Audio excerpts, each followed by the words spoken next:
Hello, everybody. Welcome to the Pokemon Masterclass podcast. It has been a while since the last one. Thank the holidays for that. Got Justin with me. Justin, say hello. What's going on, everybody? Gym Leader Justin here.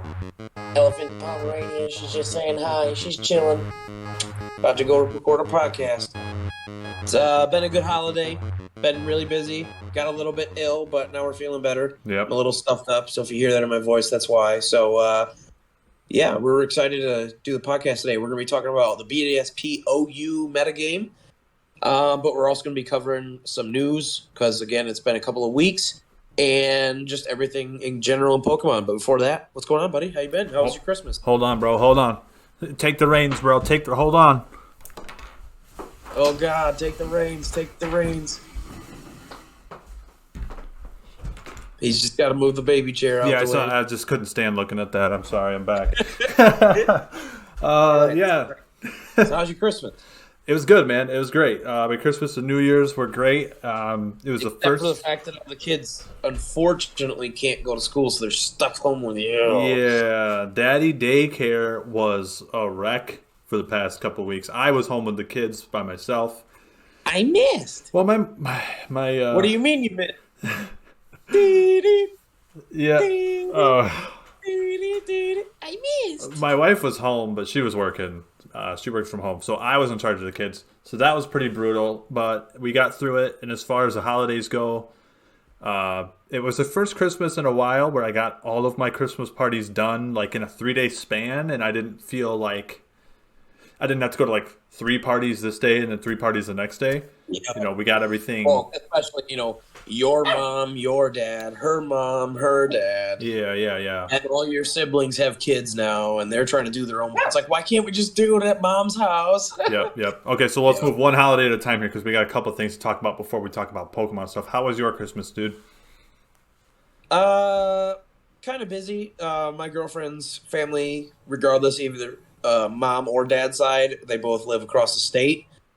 So we kind of had to, kind of go back and forth and see everybody. But yeah, it was good. And then again, we got a little ill. Somebody was a little ill over on one of her family's parties, and we kind of brought it back home with us. So now I'm off work for a couple days. So unfortunate, but that's all right. We're feeling better. We're good. We're good to go. Okay, so then let's move on to the next thing. That was New Year's. How was your New Year's, dude? It was super good. Super chill. We weren't feeling amazing, so we just kind of laid low at home and hung out with the nice little puppy. Mm-hmm. She had big fun. She got a bunch of new toys from everybody, and so she's been playing ball and having fun with that. Other than that, we just been kind of chilling, playing some pokes, and laying low. It was pretty uneventful, honestly. It was kind of boring, but it was a good boring. It was one of those, like, we needed it. We needed the rest. Yep. I had a couple friends over, so that was fun. And we watched Michigan get absolutely trashed by Georgia in the bowl game. So unfortunate. That was. We were on such a high. That was sad. That was sad. That was bad. That was. That wasn't good. That was and it was the perfect ending to 2021 to this tumultuous year. It had its ups and its downs, you know what I mean? And, like, what a way to send it off. What a way to send it off, man. Betty White died. Like, no! F's in the chat. Dude, F's in the chat for Betty White. And then Michigan got stomped. Yeah. But 2022 has started pretty good. We finally got 100 subscribers on the channel. We are just short of our 1-year anniversary, which is on January 13, actually. So, yeah. Shout out, especially this is our side hobby. This is just part of our fun of playing pokes and doing this all the time with our friends. So it's really fun to be like, oh wow, cool. We've touched 100 people already. That's it's really, really fun to just kind of see how much it'll grow from years to come. Yeah.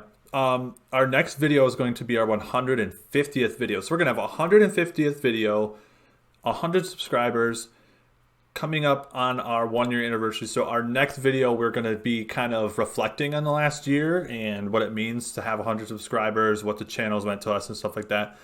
So that video is going to drop later this week. So look forward to that. It'll be our 150th video. But we have a lot of news to talk about. We want to kind of skim through it best as possible because we really want to deep dive BDSP, and Yeah, we there's don't a lot want to to talk. we don't want to like leave a lot of that stuff in the dust. So we're gonna cover this news as fast as we can. We're really bad at that, but anyway, guys, let's get into There's it. just so much to talk about. There is. So the first thing we're talking about, guys, Series 12 has been announced. Oh boy, has it! Yeah, it's really not what we expected at all. It's very different than what anybody was predicting because it's just different than what they've done since the beginning of Sword and Shield or 8th Gen as a whole. Yeah. This is not going to be a 3-month series or season.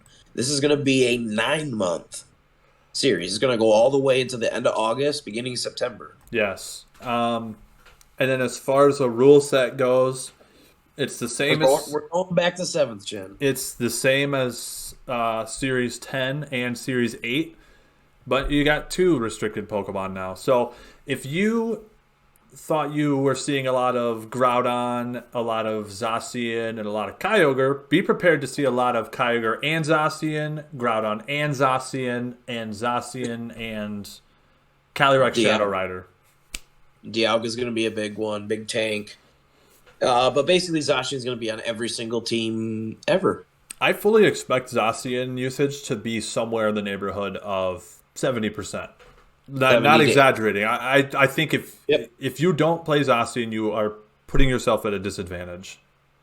Yeah, you're almost doing it wrong. Yeah, we don't want to quite explicitly say it like that, but it's gonna be hard to compete if you're not using the Pokemon with like the highest attack stat in the game, with a +1 when it enters the field, and a 200 base stab move against Dynamax. I feel like those are things that your team needs because your opposing team's gonna have it. Exactly. So you got to be able to answer with the in kind. Yeah. So on the flip side of this, so we are not particularly excited about this format. It's going to be really hard from a content creator standpoint to make things that are viable. It's just you. The honest answer is that the competitive meta globally is going to be figured out within the first month because there's only so much to draw from in terms of efficiency. Yes. The pool of top efficiency is just so shallow in comparison because the answer is obvious. You take the strongest thing. Yeah. The strongest. And the possibility for creativity is lower. Yes. Because the efficient options are just so blatantly far and above everything else. Yeah, the bottom line is that not all Pokemon are created equally.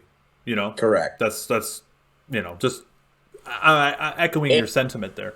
Exactly. No. That's perfectly said. And the Ubers, as we call them, the restricted mons, they bring a whole bunch of challenges in themselves, whether it be typing, abilities, stats are the biggest one.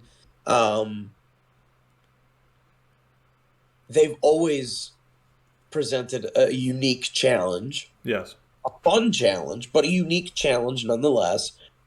They're not a problem. They are a challenge to the standard metagame, or what we would call the regular pokes, like everything else that's not Uber, right? Yeah. So those regular Pokemon just don't compare.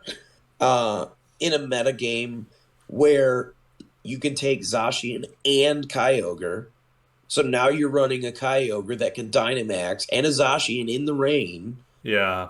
Fire moves don't matter. He's part fairy, so your fighting moves don't matter. So you have to EQ him. Yep. But there's also a Dynamax Kyogre with a Mystic Water. It's difficult to find a reason or a purpose to run more fun things like our Zoroark that we featured. Yeah.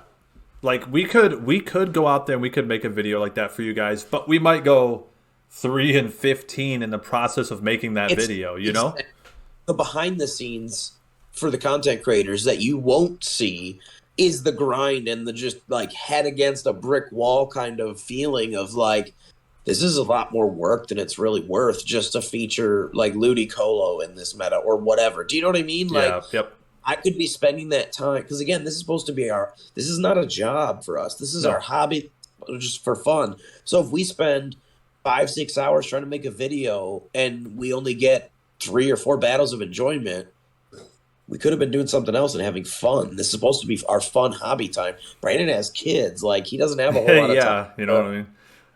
He's got 3 boys. Sure, they love to play video games too, but again, like outside of his oldest son, who's 11, the other ones are 4 and 1. So they're not there in terms of like actually playing video games with dad. He's not the same with them. His 11-year-old beats us at almost everything. V is awesome. But he's to the point where he's a little bit too cool for dad sometimes now, or he's just got friends or whatever. We joke, but he's got stuff going on. So yes, you play video games with your kids, but it's not like you're getting the same thing of like if you and I sit down to play most of the, you know what I mean? It's not the same experience. So it's difficult to like, if this is the time where I get to play some Pokemon, I want to have fun with it. Mm-hmm. And it's a slog in a meta like this for us content creators. We don't want to be, let's face it, if we just put out PMC dominates with Zacian Kyogre, how many people out there listening to this podcast want to see that video? Not me. Not me. I don't want to see it. I don't want to see it. I'm the one making it. Yeah, we put it together. I don't want to see it. That's not our style. Yeah. So, and our style can work in this meta, but it's so much work to get minimal value. It's just not worth it for somebody like us. Yeah. But, you know, on the flip side, for people who actually like go to tournaments and play competitive, you're going to have a nice stable meta, you know? Yeah. So we're assuming this is obviously for all of the global pandemic reasons, you know, for they're trying to plan for this year, for 2022, for Worlds to be a go. Yes. And this is very clear, their plan. This is going to be the meta for Worlds. So I totally get it. It's just, it's not conducive to a creative metagame, and that's what we love. No. So yeah, don't expect too much Series 12 out of us, if any. I'm not planning on doing any Series 12 right now. Maybe I'll get some sort of itch in the middle of the summer and I'll make a Mewtwo team or something, but I wouldn't expect too much outside of that. We've got other things in the works that we'll tell you guys about later. Exactly. There's only so much time, and I just can't be bothered to be wasting it with a stale, stagnant meta. Yeah, something that we just don't enjoy. Hey, Ellie. Anyway, let's move on. We got tier changes for January. We're going to skim through these because we got so much to talk about. Tier changes. First thing, we got Zapdos moving from UUBL to OU. That's just kind of the natural progression of the borderline tiers. He's a great Pokemon. Thunderous Kick is broken. This is an excellent Choice Scarf or Choice Banded Pokemon. Kyurem did get banned. We haven't talked much about that, but it's really interesting. This Pokemon could have been a potential check for that. But, you know, that's not the case now. But he's not a Landorus counter. But he's not a Lander. Yeah, okay. Kyurem's not a Landorus counter. Okay. All right. And not wet. Yeah, okay. Yeah, the sky is not blue. Anyway, now we got Regieleki rising from UU to OU. Interesting one. Yep. We like the Reggie lettuce around here. We're big fans. Yeah, you've seen it on a lot of the teams that I ended up building for. Like our last few VGC videos, I think I had Regieleki on like every single team. So he's great. He's really good. Great base stats, great typing, great ability. Here's one I love to see. We got Venusaur moving up to UU, which is awesome. I think, you know, like a self-setting Sun Sweeper. I think Drought is allowed in that tier too. And because things like Seismitoad were running around with really high usage, you could see him near he fell. Naturally, something like Venusaur or an opposing weather or something like that is going to come in to create a check or a balance to that.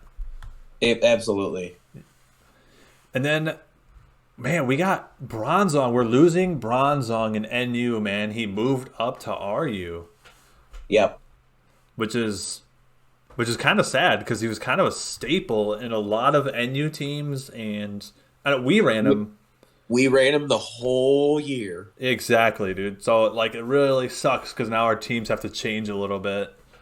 Yeah, it's a big deal. First we lost Flygon halfway through, and now we lost Bronzong right at the tail end, beginning of the new year. So yeah, F's in the chat for our squad that we ran for a long, long time. Now we lost 2 of our main core pieces, and it's gonna have to go back to the drawing board a little bit. Yep. We got Indeedee female moving from PUBL to NU. Indeedee male got banned from NU into RU essentially. Yeah, Scar. So this is kind of filling the void there, it just in a less powerful way. Yeah. She does a decent amount of damage if you run a spec set, and she's a little bit more defensive than the male version. So you can come in and live something from a Salazzle or something rather than just get smoked by Fire Blast or whatever like that. Just not as glass cannon E. Yeah. Then we got Serena moving from PU to NU. That is because she's in Unite now and her usage is going up. We got... Just going to say, everybody likes it from Unite. We got a Silvally form moving up. Like, ooh. We got Gallade going from ZUBL to PU. I can't believe this Pokemon was ZU to begin with, honestly. It's so crazy, because he's got the same stats as Gardevoir, just, physical. I honestly can't believe this Pokemon's not NU. He's to be so perfectly honest. I think, man, we should do a Gallade vid. That'd be so fun. Yeah, he's so good, dude. Like we could do Swords Dance, we could do Bulk Up. He's got. I personally like Choice Scarf. I like Scarf too. Yeah, but yeah, Banded would really slap. Right. Yeah, there's so many good options, especially in this meta with this move pool in 8th. Like in BDSP, he's good, but he's not this good. Yeah. Then we have the big ground bunny, and we have Slowbro Galarian form. I actually am a big Diggersby fan. I've always had a soft spot for choice banded stab quick attacks that actually slap. Our not Braviary Star Raptor video. Do you know what I mean? Like that's a soft spot in my heart to make quick attack competitive, man. Like that's awesome. So Diggersby's always had a cool spot in my heart because again he's got that Azumarill factor going on. I remember when this Pokemon got banned from UU when the game first started, we were like, really, Diggersby? Like he was good. And then we used it. When we used it, we were like, whoa. I personally was a Banded fan, but yeah, we've seen some Scarf variants too. Yeah, just smoking people with I think it was Double Edge, but yeah. Yep. And then you got Galarian Slowbro here. Galarian Slowbro is, in my opinion, easily the worst out of all the Bro and King forms because you can't. I like it personally. Yeah, you can't do anything defensive with it. Yeah, and that's their claim to fame as being this big wall. Whether it's even if you're doing like a Calm Mind set or a Specs in a choice Specs, but you're in a Trick Room, so you've got like still max HP or something like that. Like. Yeah, and like you're still bulky. I don't think relying on quick draw is a good enough strategy, which is kind of funny because that's why he got banned out of RU to begin with. It was because of the cheese factor, but I don't think it's a reliable enough factor to keep him in a high tier. Well, and that's the thing is that good competitive players at any game, not just Pokemon, but we always gravitate towards reliability. Yes, and it's just not reliable. Plain and simple. He's cool. I like the idea. I like the look of him. The Mega Man Mega Buster. Yeah, the Buster. It's just it doesn't fill the role that he's. It's almost like they're trying to do two things at once, and he doesn't. He ends up falling flat on both. So he doesn't specialize in anything. He's just kind of standard or generic. Yep. And you can find any Slowbro or Slowking variant, like you already said, that can do what he's trying to do better and more specialized. Yeah. Then you got. Rhyperior and Seismitoad falling from UU to RU. I think there was a time, and I think it kind of still stands now. Grass has been a pretty decent type offensively in UU. brand, man, repping the brand. Well, and there's a bunch of powerful grass types in that tier. You've got Amoonguss, Yeah, first of all.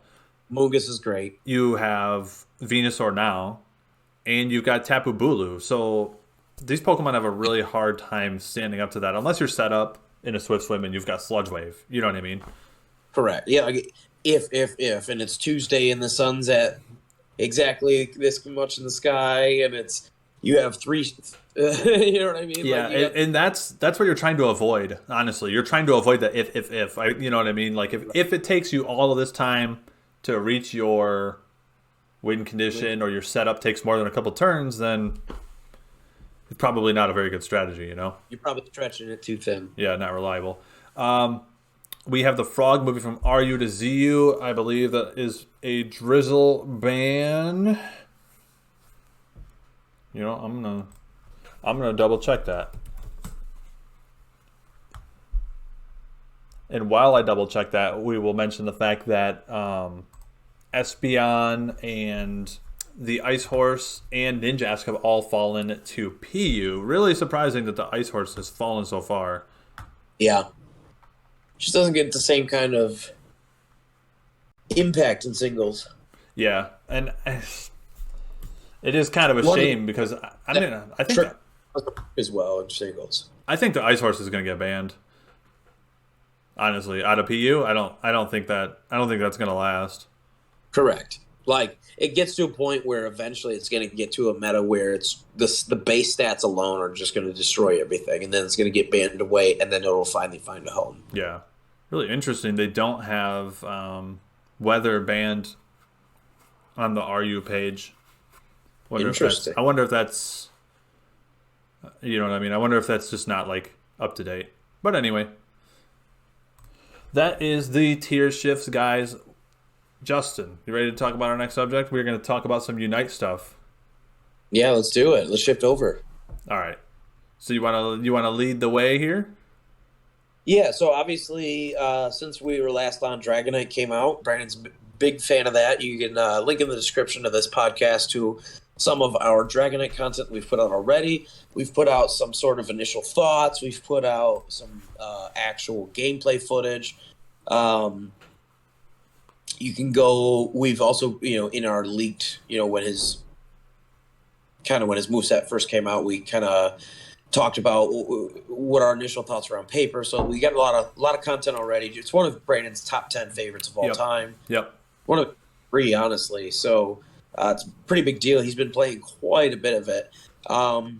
So first things first, how do you feel about Dragonite? Just a quick little synopsis. Do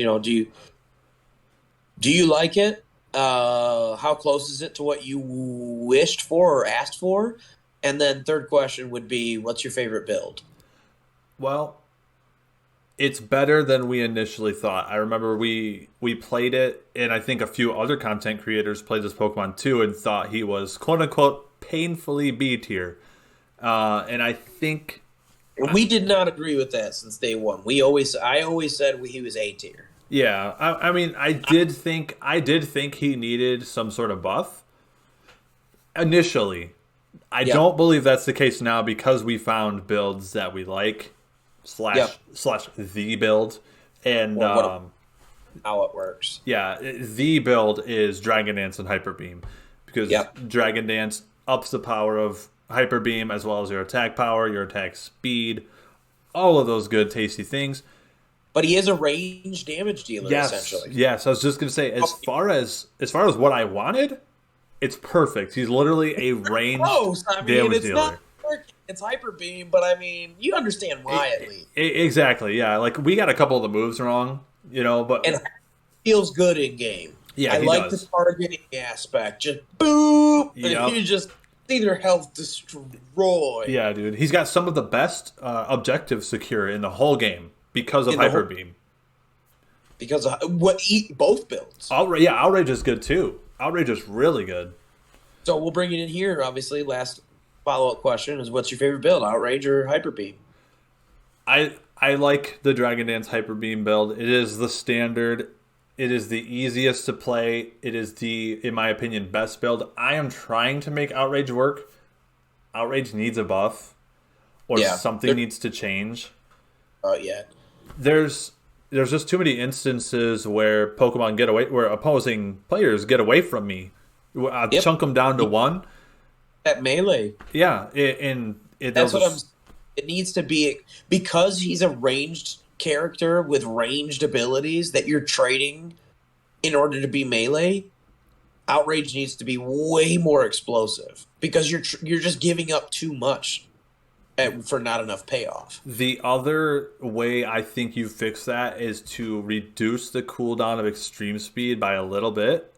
Because the way it works now is you start the outrage, you extreme speed in, or you start the outrage by them, chunk them down a little bit, and then chase them down and knock them up with E-speed, depending on whatever the situation is.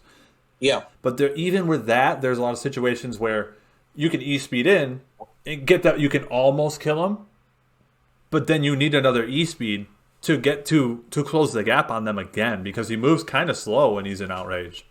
Yeah, and that's just there's too many inherent problems from like a high competitive standpoint to ever make outrage viable at the moment the way it works. It's fun, but I would play it. I played in standards. That's not something that we take to the ranked. If I lock in Dragonite, also meant for what you'd think it's meant for. It's meant for Dreadnought and Rotom's cures. Yeah. Because outrage, especially if you have Fluffy Tail, he can 1v1 a Dreadnought in like 5 seconds. Yeah. He'll legit just destroy it, evaporate it. Yep. So it's not the build that people would think on paper. There's a tactical usage, and it's not team fighting. No.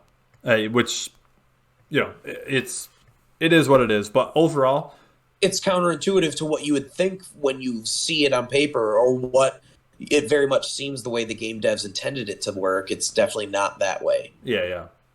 But overall, I love him. I think he's a great addition to the game. I hope they don't. I love where he's at now. I have played a bit too myself. He's a lot of fun. Yeah, I love him just the way he is. Great. They feel exactly the way that you wanted. Yep.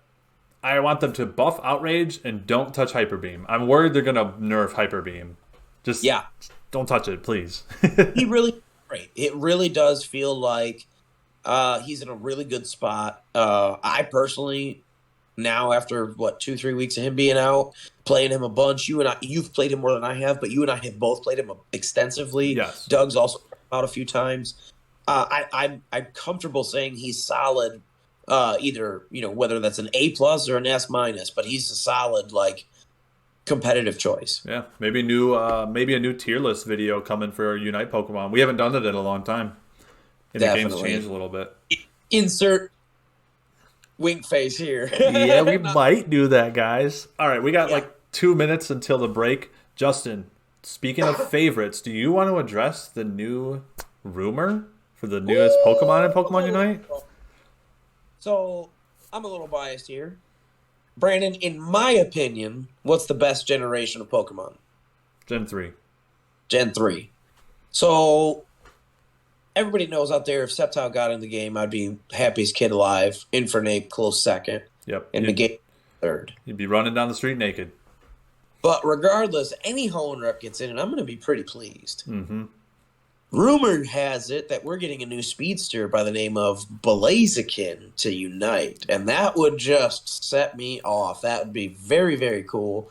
Very big fan of Blaziken. He's obviously big fan favorite globally. People love Blaziken, whether it's in the Pokken tournament with Blaziken, Mega Blaziken or whatever's in there. Mm-hmm. Mega Blaziken, again, is another big favorite in terms of aesthetics and polls and stuff like Twitter polls. Everybody loves Blaziken, so that'd be really, really cool. We're definitely going to be picking him up day one. Yes. Everybody see. Probably going to be putting some footage out there as soon as we get any confirmation if and when he's coming or what the moves will be.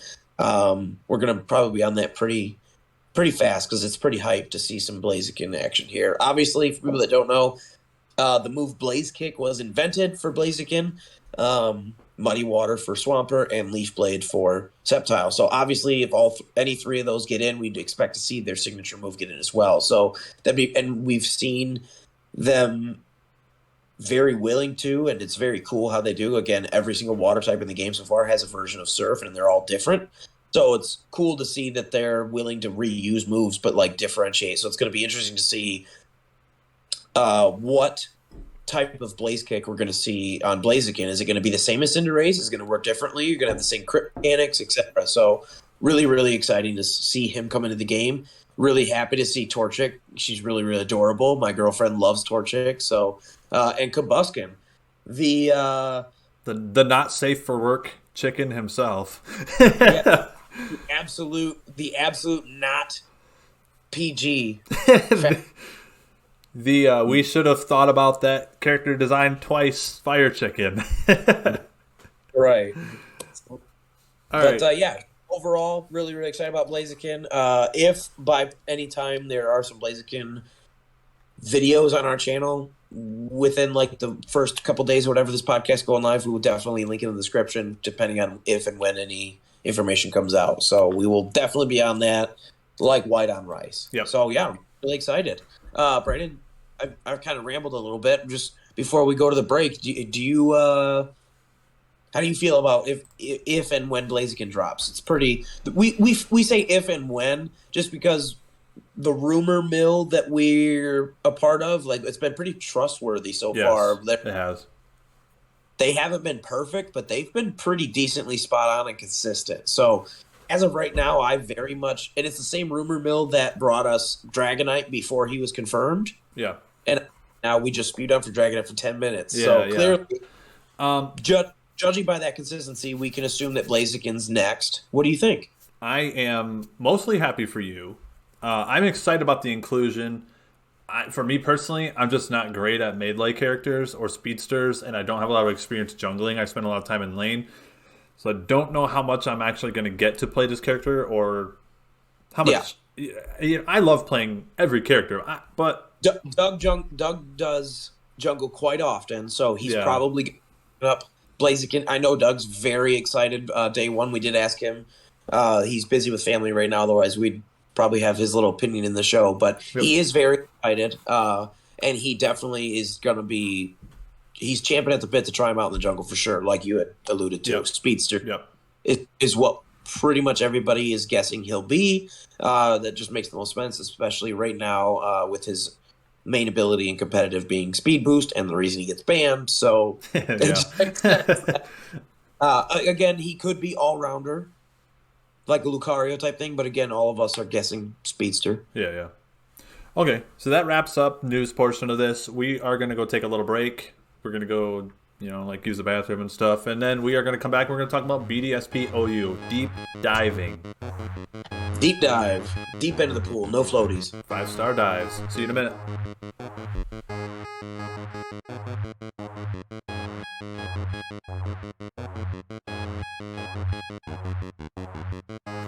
And we are back from the break. The dog is back. My dog is under here. You can't see him. Remember, his dog is the Bolton. Yeah, hey, come here. Ollie, come here. Up here. Oh, he's all... His fur is creating static discharge in my headphones. He's literally zapping my ears. Hey, come here. Up here. Up. Bolton. Up. What's up, Ollie? Come on, man. Oh, hold on. Work with me, buddy. Ollie, yeah, dude, it's for real. Where are you? Hey, buddy. Yeah, that dog's kind of stupid. Anyway. Lovable. Let's talk about BDSP OU. So I'm really, really excited. I can't really contain it. This is some of the most fun, especially in singles Pokemon that I've had in years. This is amazing. Not just the nostalgia, but because it's not a one-for-one recreation of 4th Gen. There's a lot of mixed soup conglomeration of some stuff that was 4th Gen, some stuff that's current with now. So it's this weird soup, but it's really, really fun, and it's so not. It's not only because I think a part of it is because we get to use pokes that are still not allowed in Sword and Shield, unfortunately. Yeah. 2 years later, but we won't get into that now. The point is that it's also refreshing, I think, in a way, because there's a lot of the main meta threats just don't exist. Like there's no Landrix; it doesn't exist in 4th Gen. Yep. So it's really really fun to just kind of pick and choose, and different pokes are way better because other threats aren't there to check them. So it's just so fun to kind of deep dive this brand new version of kind of like a side street of singles showdown. And there's in it's so familiar and fun, and it is a little different because certain Pokemon now have abilities they didn't have before, like Starmie. Exactly. Like Starmie, for example. We're going to talk more about certain Pokemon. It's going to be hard to like do this in an order. But like Starmie has analytic now. Starmie didn't have Yeah. analytic back then. You had Illuminate or you had Natural Cure. You know what I mean? And that's one of those weird things where, like in fourth gen, it was just standard abilities, and because Dream World, obviously now they're called hidden abilities, but Dream World didn't come out until fifth gen games. Yeah. So it's just again that weird, but awesomely weird amalgamation of different versions of pokes throughout the years, and now it's in this brand new meta. That's why we call it the BDSP meta. Yeah. It's its own thing now, and now that it just got cut to an official UU, we're going to have to do a show on that too. Yeah. I don't think like Alakazam didn't have Magic Guard in fourth gen. Correct. He had Inner Focus and Synchronize. So Correct. Huge difference. The game is it's just different. Like it's familiar, but it's different. Like It's familiar, but it's not a one for one at all. the usual threats are there. You have your Gliscors. He's always been great. You have Yeah. Weavile, who is just checking a lot of the dragons right now. Dragons are great again. Priority is insane. Priority is so strong. Priority's everywhere. Yeah, in a Literally way, every team has multiple users of priority. because there's no Tapu Lele now. You know what I mean? Yeah, there's no psychic terrain basically to speak of. Yeah. So dragons are great again because there's not a lot of fairies. There's one viable fairy in OU, and that's Clefable. Yeah. And there's basically like two-ish sets that you can run. It's basically the support or the Calm Mind. So Garchomp, Dragonite, and Latios are having the best time they've had since 5th gen. Like dragons are popping off right now. And now Salamence just got banned out of the official UU, so now he's technically BL, but now OU, so now Salamence is in the pot too. And Salamence has a stronger special attack than any of those dragons outside of the two Latis in terms of like the Garchomp Dragonite. Yeah. He's sitting at a 110, so he actually can shoot off Dracos or Outrages. So there's a lot of options there. He's got great abilities with Moxie and Intimidate. I don't think he didn't have Moxie before. That was a new ability in 5th gen, right?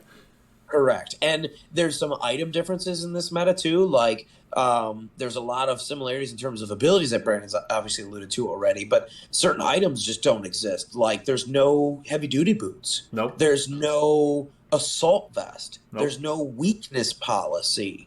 So it's very it's really well, but the light clay is not banned. So light clay is viable. Yep. So defog or rapid spin stocks are insanely high. You have to have it on every team, no matter what. You can't just boot your way through it. And Stealth Rock, conversely, what I mean? Stealth Rock Rock is as good. Yeah. Stealth Rock is really, really good again, because of there's no heavy duty boots. I remember back when it's a very unique metagame, and we've just honestly been having the most fun. Yep, I remember because of the existence of heavy duty boots and Sword and Shield, Stealth Rock is still good, but it's lost a lot of value.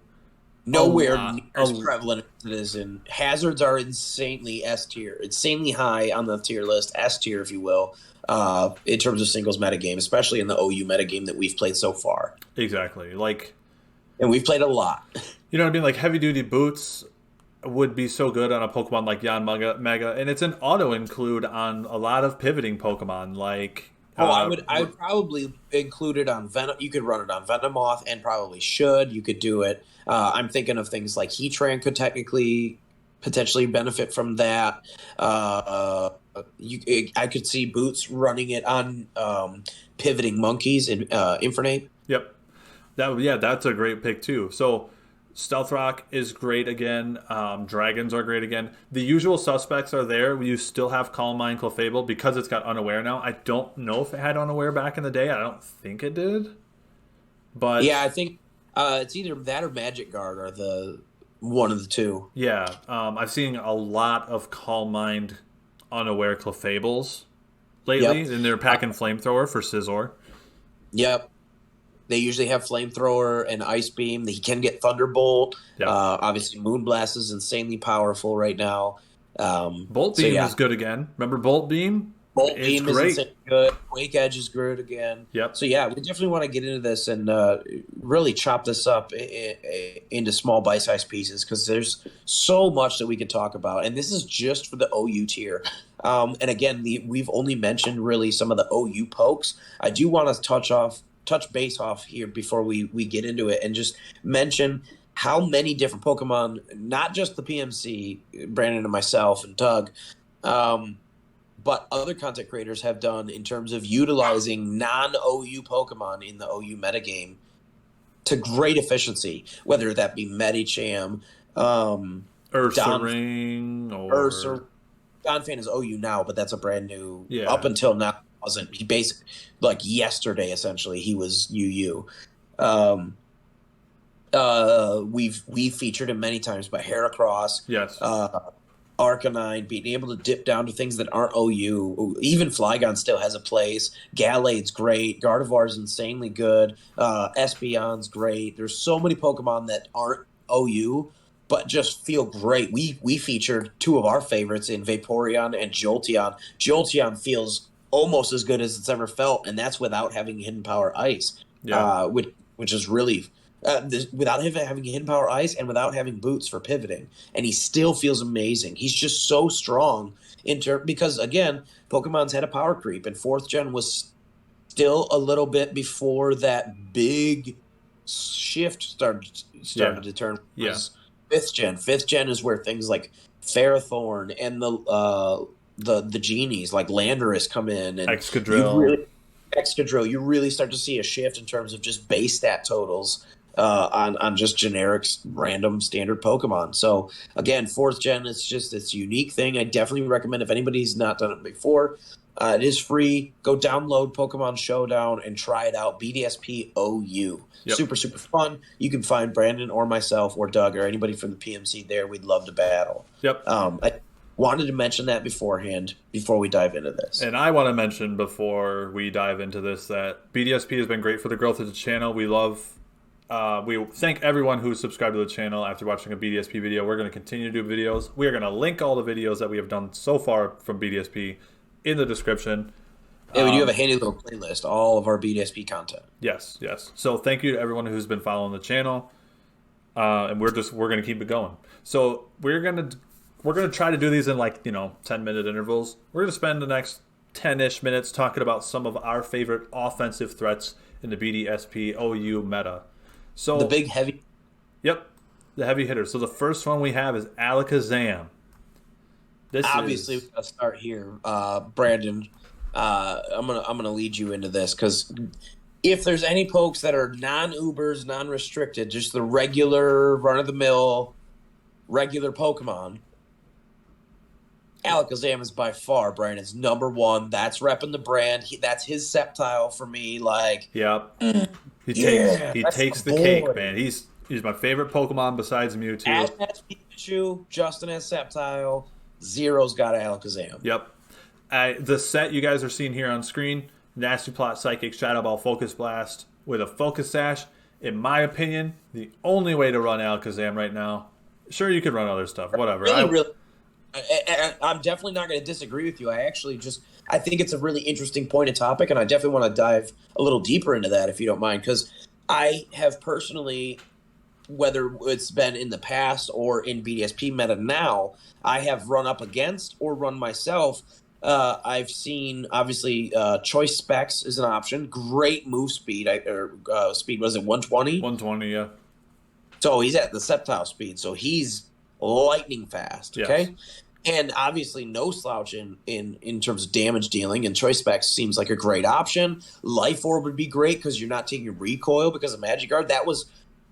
I haven't run that one yet in BDSP. Obviously, you and I have been practicing and talking a bunch, so I already know your thoughts. But in terms of for the audience, I'd love for you to dive deep into your thoughts in terms of because for people that don't know, obviously you can just send him out here on rocks, not taking rocks damage. He can get poisoned, not taking damage, anything like that. So Life Orb also falls into that. So you're getting the damage buff from Life Orb, but you're not taking recoil. Yep. But you think the way to go is to have basically this immunity, this unbreakable sash. You can bring it on stealth rocks, still have the sash intact. Yeah, in my opinion, Alakazam is one of the deadliest win cons in this metagame right now. Outside of some other things that we're going to talk about in a little bit. Definitely S+. Like, he is one of the dogs. I win games on this Pokemon. It's not because you're biased. No. It's not just channel bias. Like, he is legitimately insanely good. Yep, he's never been better because now he has Focus Sash, his Magic Guard, and Pokemon are a little less defensive in this metagame. Correct. So you're able to nasty plot. So obviously you run Focus Sash, come in off rocks, and then get a nasty plot up or whatever attack you need. Yeah. And this coverage right here, this is all you need for the tier. It hits all the dark types. It obviously, Psychic is really good for Infernape, Breloom. Actually, really kind of good again. Because we've actually been talking about in Sword and Shield, if you guys have been following the channel for the past year, we've actually been talking about the kind of lack of the scale has been tipped in terms of if Fairy's here and Psychic's here, Fairy has been more prevalent in terms of both the defensive and especially offensive typing for shooting out. If you have the choice on a Gardevoir, we've talked on the channel and featured if you only have the choice for one stab, we'd rather have the Fairy over the Psychic. Yeah. But now in this BDSP meta, I feel like it's reversed now, and Fairy's not bad because dragons are good, but Psychic has way more weight because the lack of psychic checks, the lack of good dark types, the lack of prevalence in a lot of really insanely good steel types in terms of they're not everywhere. You're not going to see a team with 4 or 5 steel types on it. And no steel type, no dark type in the game is safe from a +2 Focus Blast. They don't exist. If you play your cards right, if you get +2 in the first 4 gens worth of Pokedex, those Pokemon don't exist yet. Yeah, he's really he's just sitting up there, just boom. Yeah, boom, just for free. Yeah, and I think he didn't have Nasty Plot before. He had Calm Mind, so correct. He didn't have Nasty Plot, and he didn't have Magic Guard. It's so huge. Yep. So this Pokemon, obviously, he's faster than Latias. He's faster than Gengar. And he out-damages. He has enough damage to one-shot them all with super effective Shadow Balls. Yep. So he's better than he's ever been. Yes, this is the best iteration that Alakazam has ever seen, except maybe Gen 1 was better, maybe. But we don't count that. That doesn't count. For our time, we didn't play competitive. Then. Yeah, maybe outside of Gen 1, this is the best that Alakazam that we have played. This is the best that Alakazam's ever been. I would love to and competitive play by far. He is the king. I would love to sit and gush about him, but we got to move on. We're going to move on to another psychic type. We got Starmie, dude. Starmie. Oh, another top 10 for Brandon. So not a top 3, but a top 10. Big fan here of Starmie. Obviously, he's psychic type, but and then water. Starmie offers such a huge threat to the metagame. So from my perspective, I'm a really big fan of obviously we'll talk about the ability analytic. We're going to talk about abilities a lot. Yeah. That's sort of what makes this metagame what it is what items are banned and then what abilities are now all unlocked. Yeah. Those are the 2 things that have changed this meta the most. And then obviously the roster. Yeah. But Starmie, so the big thing here, I think that Starmie benefits from the most is the roster. So in the first 4 gens of Pokemon, before the power creep really started to hit in, and what we mean by this, we're not saying it's a truly negative thing, but power creep, it's just a factual, statistical anomaly. Pokemon are stronger now. Yeah. Case in point, Starmie is in the top 3 of highest water type special attack Pokemon in the entire game of BDSP in the first 4 gens. The strongest water type special attacker in the game is Amistar at 115. Yeah, but he sucks.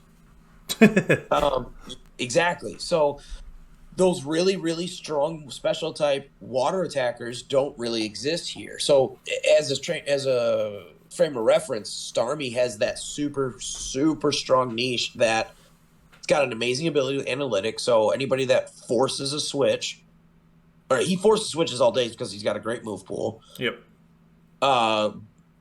Thunderbolt, Ice Beam, Psychic, Hydro Pump. He can also Rapid Spin. That's one of my favorites. Yeah. The Rapid Spin utility is great.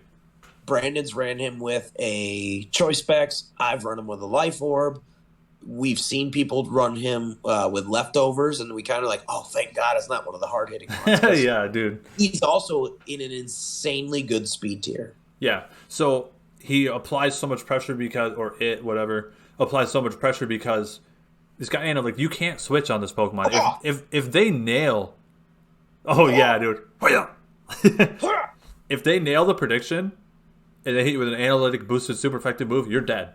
He's one of the 6-0s. Like, he's straight up 6-0s. But then it's like, you know, you got your Infernape in, and it's like, oh shoot, I'm slower than Starmie, but I got nothing to switch into. Dual stab that are super effective against both of my dual stabs. Yeah. He's just a straight up. He's a hard counter to Infernape. And because of his coverage, there are no safe switch-ins. There's literally no safe switch-ins in the entire game. There's nothing in the entire game that don't exist. Yes. So his move coverage, his stats, his ability, he had literally firing on all cylinders. It's almost like you know how to pick him, man. Yeah, and to be fair, I've been friends with you since second grade. You've always been a Starmie rep. Like, before you knew he was good and competitive. Yep. I've always loved Starmie. So let's move on to the next one, Justin. We gotta keep this train rolling. We got Infernape next, man. Talk about Infernape. Oh, big monkey. Obviously, there's a couple different ways to run him. Choice Band just blows holes in every ship. Choice Scarf is insanely good because he's at one of those speed tiers where, again, you know, he's got all the right moves, he's got the right ability, he's got the right stats, but he's just a little bit too slow compared to certain things in the meta like Starmie and Alakazam, which Chakra counter him very, very well. Yes. But putting a Scarf on him is really, really good because he gets things like U-turn. He's got insane move pool. He can be a lead. Brandon's a big fan of that. He gets taunt. He gets stealth rock. He can U-turn. You can run nasty plot or swords dance, special or physical, vacuum wave or mock punch. He can literally do everything. He can. He's truly one of the best wild cards in BDSP OU, in my opinion. Yeah, he can be anything. In my opinion, this is my favorite / the best set to run in terms of just slot him into any old team. Again, we already mentioned the two choice variants. Those are for particular reasons. If you need him to outspeed certain things or whatever, slap a Scarf, whatever. But this Life Orb variant here, Jolly, just this well-rounded, can deal with multiple threats. Monkey, he just deals with what we need to. The close combat does count as a punching move, so you are getting Iron Fisted boost with all 4 moves here. Life Orb boosted here. We've got great coverage with the fighting, fire, and electric, as well as insanely good power with our stab moves, whether that be close combat for just raw. Close combat's one of those moves that you're going to fish for. Yes. Everything else is kind of extra. The mock punch is for cleaning up. Fire punch is for super effective. Thunder punch is for super effective. But that close combat, Life Orb, close stab, Iron Fisted, boosted close combat is what's going to be kind of your win con. That's going to be how you're going to 6-0 people. You're basically like, all right, let's get rid of the Gengar, or let's get rid of this. Let's get rid of that close combat check. You know, get rid of the Clefable or whatever. Once those are gone, then you just close combat 4 or 5 times and just GG. Exactly. It's one of those sets. So let's move on to a Pokemon that is literally not predictable at all, but still really good. Latios. So there's a couple of different ways to run it. Obviously, big fan of this one. Big fan of the Hoenn reps. Big brother here coming in. We personally on the PMC, our favorite. This is not necessarily the best. It's just our flavor. Our favorite is what's on screen here, the Choice Specs variant. Yep. We actually thought that it might have warranted getting banned, and it did not. So we're like, okay, all right, fair. Okay, fine. put those Thunder Shades on and drop a Draco on this. Yeah, dude. Meta. Once you get the out of the way, it's essentially free. Yeah. Like, legitimately, that's as close to reality. That's not a hyperbolic statement at all, is what I mean to say. One thing that I want to mention about Clefable that you mentioned, if it's unaware Clefable and comes in on Stealth Rock, it can't come in on Psychic and then live another one if you're doing Choice Spec Psychic. So that's why I have Psychic. Some people run other things like Justin. I have been running Psychic also for that exact same reason. I've taken your advice, brother. I can't agree more. Because it's after Rocks, it's a 2-shot. Yep. That's why it's so powerful. And obviously the Clef can come in, or wants to come in, for any new fans out there that might not know, because it's just fairy type, so you're immune to the Draco. Yep. So obviously it's on the Latios player to either read the switch or, that's the game we play. That's the fun of it. But yeah, there's no Mystical Fire. There's no Aura Sphere. We've talked ad nauseum for how good those are in 8th gen, and when that news was announced that they were getting them in their move pool, that's gone now in BDSP. So it's back down to it's still move pool is insane. Water, Psychic, Dragon, Electric, Ice. I believe there's still Grass. I believe it is Focus Blast is still an option. So Fighting technically, there are still a lot of good move pool options for Lottie. Great move speed tier with 110. Again, Specs is fine. Or Specs is great. Scarf is fine, but I think Specs is better. Soul Dew's really, really good. Yeah. It does get Recover still, and Calm Mind is a variant that we see a little bit, but in our opinion, the Specs is the way to go. Yeah. We've got Bullet Beam on here and Psychic. You can slot Surf into any of these as well. So Surf works just fine, Helps against Mammal Swine. Surf is good against Mamoswine. Surf is also good against Infernape, but then again, so is Stab Psychic. So it's one of those. It just depends on what your team needs. Yep. All right. But it's definitely like a 5 or 6 slot move syndrome kind of guy still. For sure. All right, let's move on to another dragon dude, Garchomp. Oh boy. You want to talk about this one? So what do you think is your favorite / the best set right now? What's the one that comes to mind? The Choice Scarf set is hard to beat, dude. It's this Pokemon. I thought Latios was going to get banned, and then I thought Garchomp was going to be next. Those Choice Scarf outrages just nuke teams, dude. Just looking at this thing here, you could also do Dragon Claw if you want. But we got the Dual Stab, the Stone Edge to hit the flying type coming in. In a meta where fairies aren't everywhere, because the good fairies don't exist yet. Yeah. Outside of Clef for OU terms, Gardevoir exists, but she's not OU, and she's good in OU. We have and will be featuring her in OU. Yeah. Joey just put out the moveset guide, and he's gonna be featuring her in OU. She's not bad, but she's not everywhere. She's not the meta. No. It's very, very niche pick. We've played hundreds of games in BDSP, and we've seen 3. Yeah. Legitimately. But we see Clef all the time. Yep. So when we say that, it's just a matter of ratio. So sorry to derail, but that's what he means when he says Outrage or Draco Meteor's Freeze, because once Clef's out of the way, sure, you know what I mean? A Starmie resists Outrage, but Starmie doesn't, but a Steel type. Not Starmie. What did I say? Starmie? Sorry. No. I didn't mean Starmie. I didn't mean Skarmory. Skarmory, yeah. Skarmory can come in, but he's he's going to take a buttload from that Outrage regardless. B, he can't touch you without activating Rough Skin. And his one option is Brave Bird, so Recoil plus Rough Skin. Recoil plus Rough Skin, and then another Outrage coming in, so you're going to die. So again, your switching options are incredibly limited, if not non-existent. Yep. This Pokemon also does get access to Swords Dance and Stealth Rock. I've seen those versions as well. This Pokemon is actually fairly speedy at a 102 speed tier, so really good speed tier. Yeah, it's just a solid poke overall, and you should expect to see a lot of them. Goes fast, hit hard, and that built-in Thornmail for the League of Legends people out there, that built-in Rough Skin actually won me games on this, or lost, vice versa. I've lost to other Garchomps because of the Rough Skin recoil. Yep. And then we got Gengar here. We got a Choice Spec set. Wow. That talk about damage. This is a glass cannon. This is very similar to what we've said with the Alakazam in terms of like go fast, hit hard, super glass cannon, squishy. Yep. Unfortunately, this is one of those weird scenarios where we have to pause for half a second and note that they intentionally did something for the meta different from 4th gen. This is one of those nostalgia breaks here.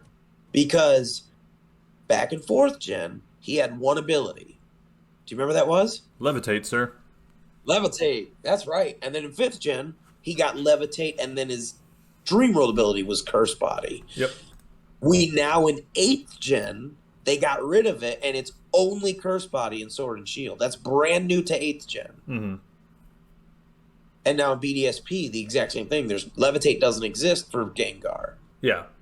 It's only Curse Body. Just something to point out that they intentionally, for the metagame, I just thought it was interesting. There's no option there. Yeah.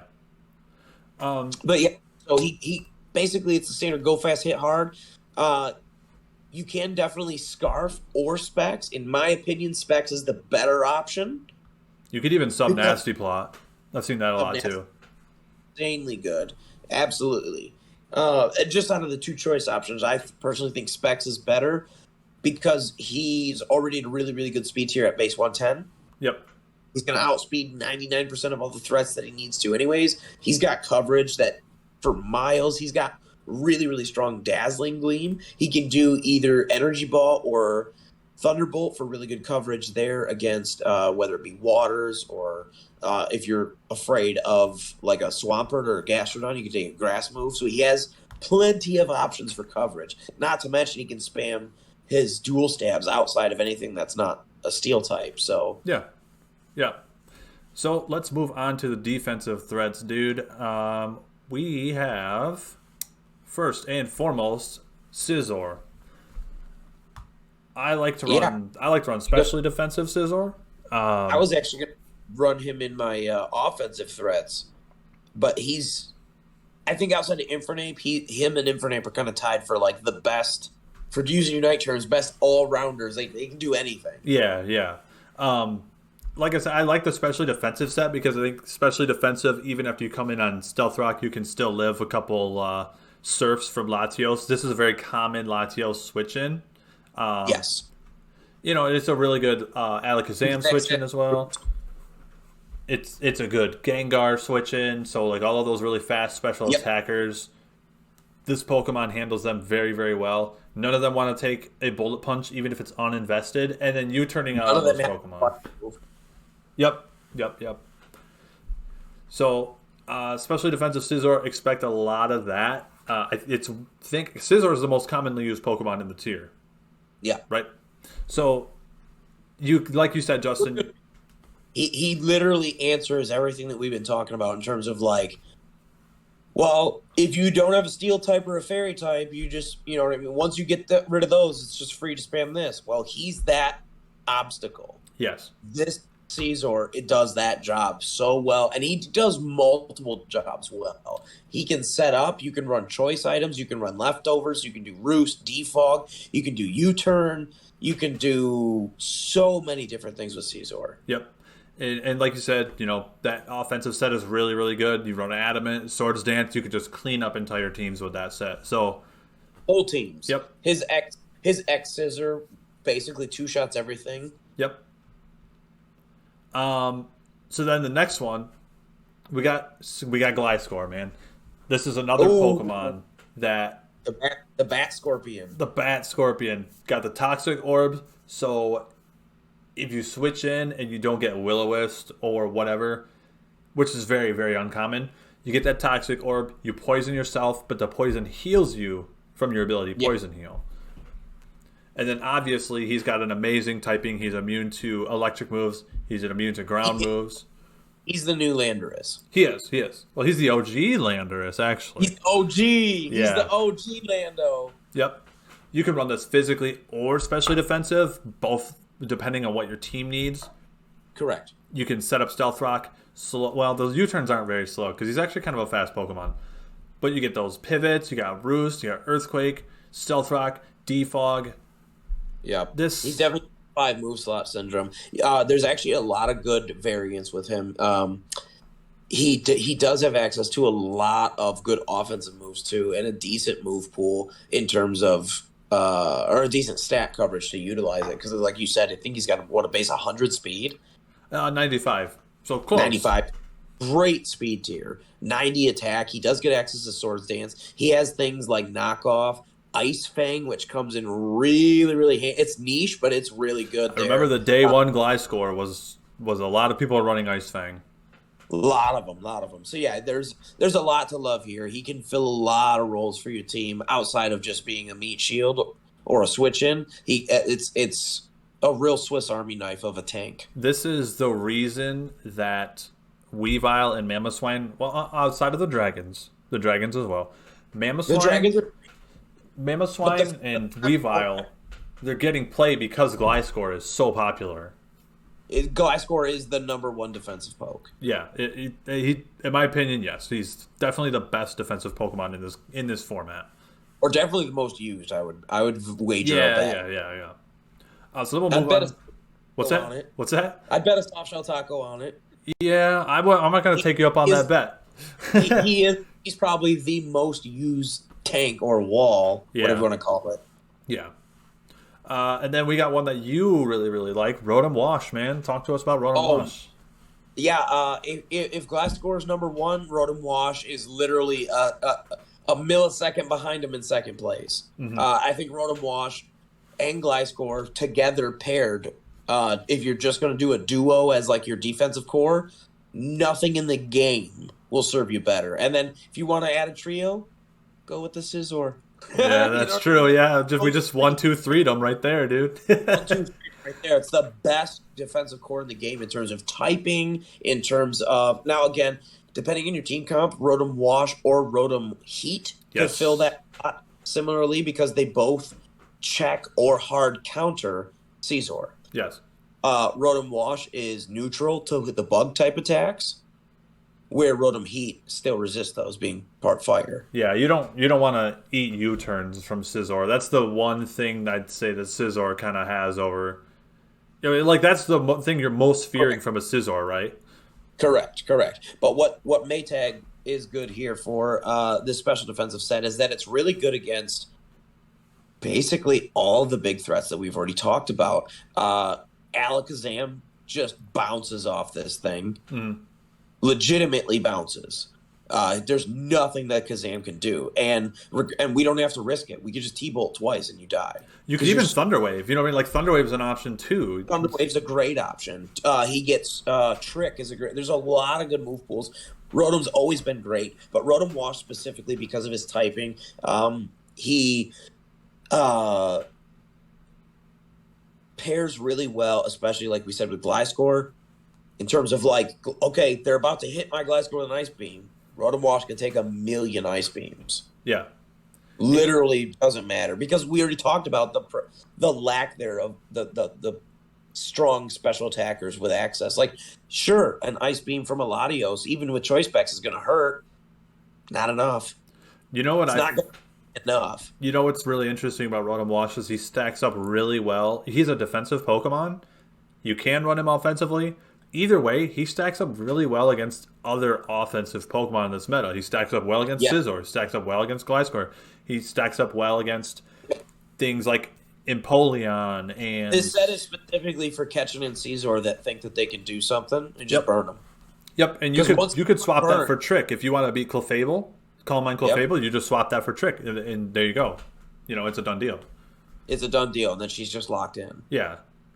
So, there's a lot of good options there. And like you said, the Thunder Wave is great. Again, you can swap that for a different Rotom form. We can go Heat. You can go also, I think Mower has a lot of play. Because the reason that the Rotoms are so good is because they all have the same base stats. And the specific base that I want to touch on, yes, their 80 speed is great. Yes, their 105 special attack is great.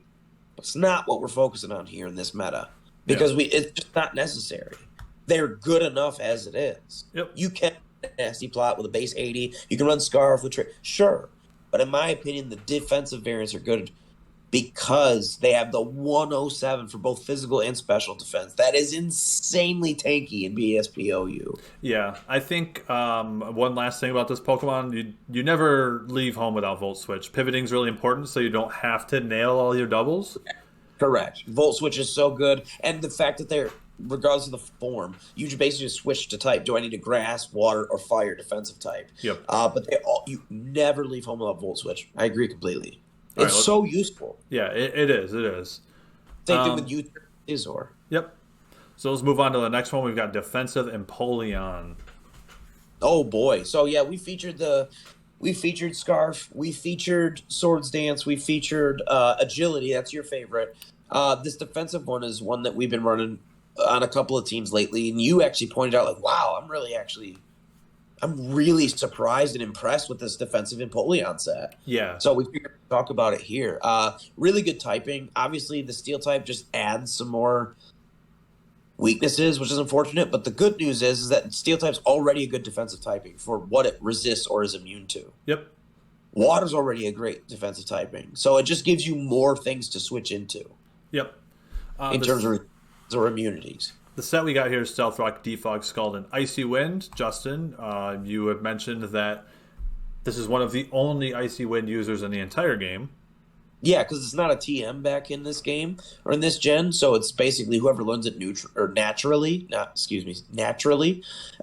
Empoleon being one of the few, the proud, the Marines. You know what I mean? Oh, yeah, Icy Wind is insanely useful.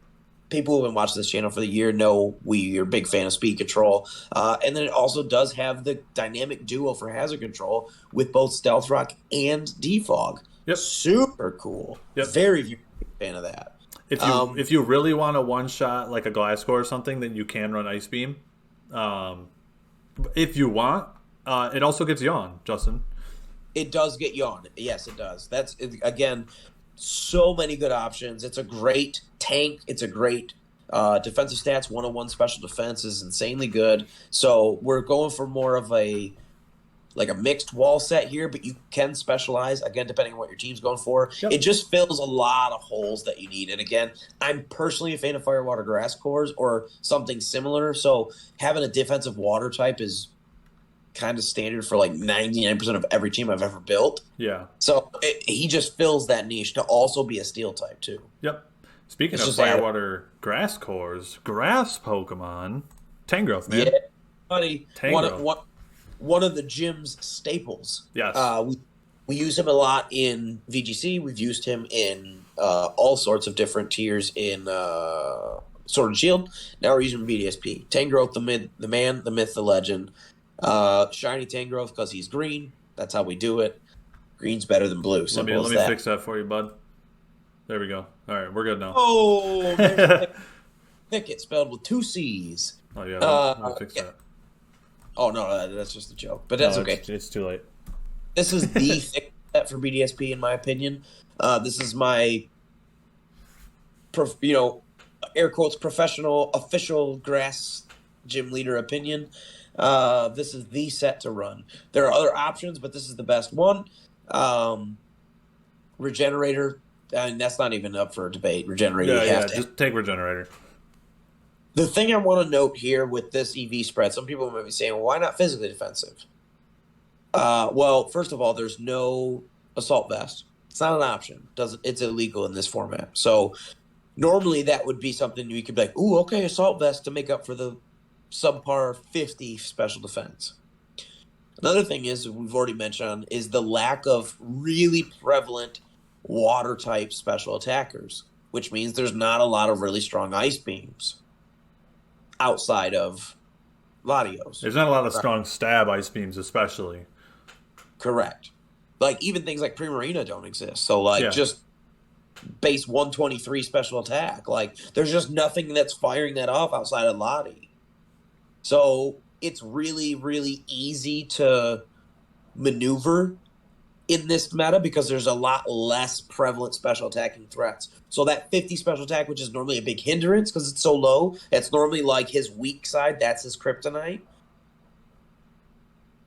Invest in it, and then when you go look at a Gliscor, which we just preached about, they're very similar in the exact same physical defense. So again, that because the roster or the Pokedex here in BDSP meta is doing Tangrowth a world of favors because of the lack of those prevalent special attacking threats. Yeah. If your team calls for it, you can. We did use physically defensive Tangrowth on the Vaporeon team, I believe. Yeah, absolutely. No, Yep. he's great for both. I just wanted to point that out that normally like his Achilles heel, and it's not really that much of a weakness here. Like it's still a sore spot. It's still his weak point, but I mean he can actually tank quite a bit in this generation, especially now. Like I already mentioned there, and then you just regenerator it off by just switching out. Yep. Hard to leave home without sleep powder as well. That's actually your tech that I put on. I tried protect a little bit, but I really love the sleep powder. You catch people a lot with it. People and it's kind of baffling. Like people just don't realize what he uses or what he has. But I definitely think he earns his OU slot. He's pure grass type, so he doesn't have any of those secondary types bogging him down. Like you've already heard me spew a bunch about, like Meganium. Same reason here. Leech Seed, can't leave home without it. We are running dual. Like a hybrid mix. We are doing Giga Drain and Knockoff. Knockoff is just insanely powerful. And then my favorite here support move is Leech Seed. Whether that be, I personally love when somebody tries to set up and I Leech Seed them. Like hypothetically, Sleep Clause is already procced, right? So I can't sleep them. Somebody's trying to like Calm Mind or something, right? And I'm just like, all right, well I'll just Leech Seed and then switch out into insert Pokemon here, whoever that may be. And now if you choose to stay in, you're just healing me and killing yourself. Do you know what I mean? Yeah. Leech Seed has a lot of value for your team, not just for yourself. Yep. All right, man. We're at 43 minutes. We still got to roll through some sleepers. Let's knock these babies out. Heracross, Choice Scarf Heracross first. We featured this on the channel. Got tons and tons of views. We have to talk about it. The set I have up on screen is... He's a top 10 on my list. I love Heracross. He is, Brandon's got the Caesar, I've got the Heracross. I've got the Herculeos, he's got the Coagus. Or all the way around. This set here is the one that we ran on the video. We'll have a link to that in the description. Close Combat, Throat Chop, Rock Slide, and Aerial Ace. We're running Aerial Ace over Earthquake because we want to hit Breloom on the Switch. Well, we could also take off Rock Slide for Earthquake too. You could, but I wanted that on there for flying switch-ins, like catching Dragonites and things like that, which I believe we did in the video. For sure. He definitely has the 5 move slot syndrome by far. Yes, he does. So, I'm really surprised he's not actually OU. He's so good. I'm surprised too. Similar to what we said with Alakazam, I think this is the best he's ever been by far. Having access to Mox. Like I personally still love Guts. I love Moxie too, but being able to have that, like he's got 3 great abilities. Swarm's good. Yeah. He does get access to Swords Dance. He's got a great speed tier. So he fills a lot of niche here. Fills a lot of roles. I went with Throat Chop over a Bug Stab because Throat Chop just offered us better coverage in general. Like it hits Gengar, stuff like that. We caught some people with Throat Chop a few times, so... Yeah, Throat Chop really offers more than Megahorn really could have. Like, Megahorn's great, especially because it's stab, but Throat Chop is just better, I think, because of Gengar. Yes. And then the accuracy. Yep. So, really, really good. Really great late-game sweeper. Just clean up, just take apart a team later on in the game because of Moxie. Yeah, definitely to what Infernape had, where it's like you're finding a way to... Like, all right, here's my window. Now I can just spam like 3 or 4 close combats and just take out half their team for free. Yep. All right, you just spam. You're looking you're looking for that opening, and close combat is like your window. Yep. All right, next we got Arcanine, dude. Talk about Arcanine. Ooh, Jake the dog, good boy. If you haven't heard us talk about Arcanine enough, again, another top 5 or another top 10 for me. One of my favorite pokes of all time. Can't beat him. Best dog in the game. This one fills an insanely powerful role. He is probably, again, another example of a poke that's as good or better than he's ever been in any format ever. Yeah. Because of the roster or the lack thereof. Those power creep mons haven't come in yet to push him down. He's one of the few intimidate mons. He is a fire type, so again, he fits the defensive typing for a lot of different teams, not just fire, water, grass cores, but just in general. To have a fire type that you can actually switch into is insanely rare. Yeah. Because it's usually not the case. He is weak to rocks. That needs to be noted. Like, rocks are a problem for him. It's one of the reasons why he's not OU. His stats are another reason why he's not OU. But his stats are still great. They're still like A+. And his move pool, through the roof. Yeah. So the set we have here is basically like an offensive support. This is the way that I like to run Jake right now in BDSP, especially in OU meta. UU, I think there's a little bit more viability for what you want to run. In OU, I think this is one of the best ways to run him. The Willow to catch people on switches, that it's sort of hard to explain, but it's basically just one of those game state kind of things. Yep. But Willow actually, you've played with it now in a couple different team formats with the Willow and without, and you actually had mentioned like, wow, I actually really like that tech. Yeah, that's really nice. It's also if you really want to run Life Orb, you can run Morning Sun as well for a little bit of like longevity and stuff like that. So that's another option. So I run Life Orb, and then I run Will-O-Wisp 3 attacks, and I'm going with base. I can't tell you what to run for your last move slot because it's just there's so many options and you have to just fill in with your team. Yeah. But essentially, Will-O-Wisp, Flare Blitz, Extreme Speed, and then the last one's going to be a choice between you can run Morning Sun like Brandon had said. You can run offensive options like Close Combat is great. Crunch is really good coverage. Play Rough is really good coverage. So there's lots of good options that you can slot in. My personal opinion, most of the time I've been running Close Combat, but again, that's just because of the team comps that I've been running along with him. Yep. And Life Orb just makes him slap. Again, we already mentioned how good priorities it are. Having Arcanine with a very strong base attack using Life Orb or Choice Banded Extreme Speed cannot be understated how strong that is to be able to clean things up. Yep. All right, good dog. Moving on to another good dog. We have the Psy-Fox, dude. We got Espeon. Yeah. Good tech. This one benefits from more than anything. The roster's good, but I think more than anything, it's the ability. Yes, I agree. He's got a great move pool, but we already knew that because it's an evolution, so that's not anything new. It's because it has Magic Bounce. Yep. And this is one of the faster Light Screen and Reflect users. Also gets Yawn because it's an evolution. And yep, and the stats aren't bad. 130 special attack, 110 speed. This is a poor man's Alakazam, honestly. He's stronger than Alakazam, but slower. No, Alakazam's faster. Or stronger. Alakazam's 135. Oh, 135. Oh, that's my bad. Yeah, so this is your Walmart Alakazam. You get access to cool things like Grass Knot. Yep. Dual screens with a light clay meta banned. Yep. Wish, Yawn, obviously. Calm Mind, Dazzling Gleam. Should have Shadow Ball. Yep, Shadow Ball. So this is a really good option. Not a bad option. I would love to feature this one on the channel too. Yeah, no Mystical Fire stinks. Yeah. No Hidden Power obviously stinks. Because again, we bring up Hidden Power again because that's another one of those, like, in 4th gen, Hidden Power existed, but they intentionally absconded from putting it into BDSP remakes. Yeah, you don't have a reliable option for steals with this Pokemon. Correct. But you know who does? For his utility. I personally think that Psychic, Dual Screens, and Yawn is probably my favorite set right now for him. Yep. All right, a Pokemon that does have access to moves that hit steel types. Choice Banded Swampert, sir. Take it away. Oh, boy, the pert.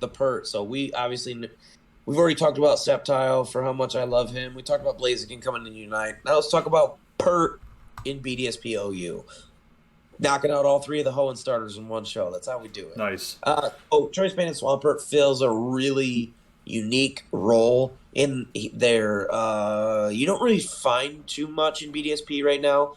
It's more of a later generation thing where they're called bruisers. So it's somebody that's really bulky but also still hits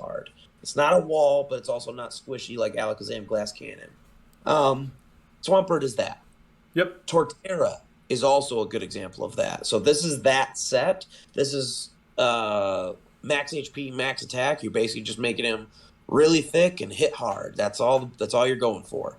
You don't need the speed. That's not what we're there for. You want to make do of his really good base HP and his bulky defenses. Max Adamant Choice Band, it's just going to ruin people's day. Yeah, for sure. You featured this on the channel in doubles. We featured this on the channel in Sword and Shield. It is actually not as good as it's ever been, and it's actually hindered.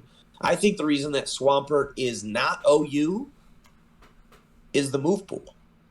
Yeah, which is funny because the move pool is actually really good, but I know what you're getting at. That is what it is now in Sword and Shield. There's no flip turn. Obviously, that is a Sword and Shield tutor. Yep. There's no liquidation. Doesn't exist.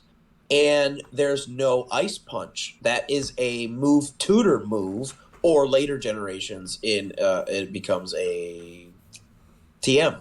Yeah. Or TR, whatever it's called. But the point is it doesn't exist here. So he's got the old school coverage of waterfalls. That's fine. It's not a big deal to go waterfall to liquidation. I'm not going to cry home about that. But we are running the old Quake Edge combo. So we are doing, you can go Rock Slide or Stone Edge. And then EQ, really good stab EQ. And then instead of Ice Punch, we are running Avalanche. Yep. One of those reasons that we are running max HP. We take a hit. He's got great coverage, great typing, only weak to grass. So obviously the onus is on you to play correctly.